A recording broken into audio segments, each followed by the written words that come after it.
Mbote balandi na biso nyonso na pesi bino mbote bipai nyonso bokutami lelo likambo na biso toye lelo ezaya ndenge nini tokoki kozwa soin ya bapara na biso ya bakoko na biso ya bandeko na biso oyo age epusani deja nazanga mokote nazanga ndeko nanga awa. Bonjour. Bonjour. La personne de Mbote na kombo ya Alengola News. Kombo na Elisa. Bazana Afrique o bazana Europe partout nyonso. O nyonso kaka zana ndeko na ye parent na ye AGC pusani. Ezala kutu voisin. Mutu nyonso aje pusani biso lokola dozana mwa makasi na nzoto ezani nini otokoki kosala mpona bango. Yeah. Pour nous dans le baquet, pour te resala pour na ba aussi tout le bela mingi vraiment ndeko na biso ba papa na biso ba mwana na biso pour na biso ba en Afrique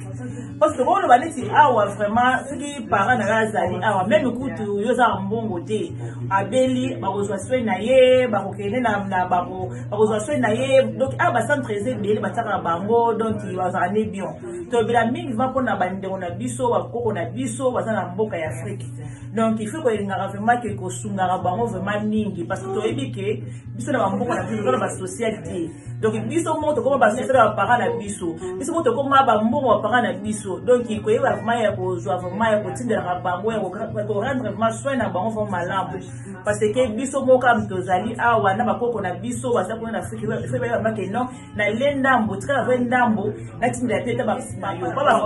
bango ko kina likolo e ko ya kana se donc oyo loni yango ko buka donc ko buka ngaka un jour okoliango même kuto koliango tata mwasa na kokufa na yo koliango okololo so penser ambala na wote ponza mba otala ke oyo sela ki tata mwasi na yo oyo sela ki koko na wana oyo sela ki ndeko na wana ola pata bala na yo omona yo pe obuki yango pe bano baso sala pe tala moka bien oyo pe okanisela pe yo mais so yo kanisela ki badinga te yango pesa ete pa o maide ki na ngai na pesa ete pa ma ko tu na ngai mais ye baka pe oyo pe na ndako même pas ko kanga bango maboko ba pesa o pete parce que o sunga ki te ba fe o sunga même mama te même tata mwasi na yo to ko mda mokolo fiko ba ko sunga na ebite na ideni nyozana ngoko sunga to sunga bango kaka na mbongo bi ko sunga na basansi mususu pezali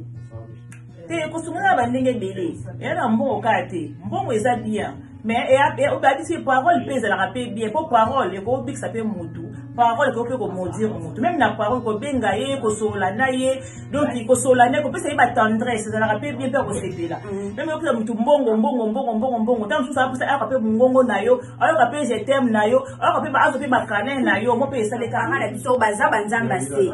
to sa ba para na yo pozwa mikolo ebele na mokili oyo ozomona tozwa ta na biso to sa ila ba para na biso loko eza bien pour se pelisa bango soko zwi ta ya ko benga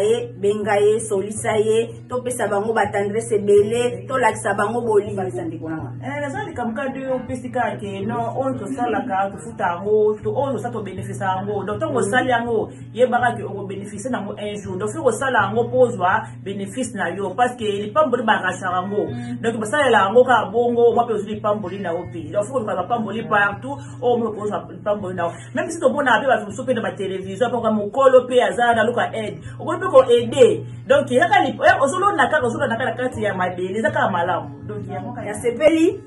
bo partager ba vidéo na biso ndeko langa ye yo siko bo bando mona ye mingi nanga po azanda masolo penza kwa lo baka vraiment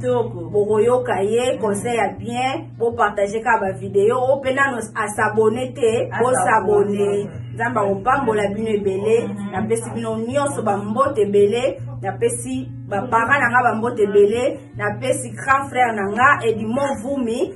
ba mbote ebele na Belgique grand sœur nanga mama Kuluta bana nanga Hortense Kapula na pesi ope ba mbote ebele ya na pesi ba mbote ebele ba papa na pesi ba mbote ebele ba mama malasi na pesi ba mbote na canal na biso bo s'abonner ka ebele bo like bo tikate donc tango tali o fini pe musapika place wana so za pe na conseil o pesa biso critique pe o pesa biso toza déjà prêt to sepela makasi merci.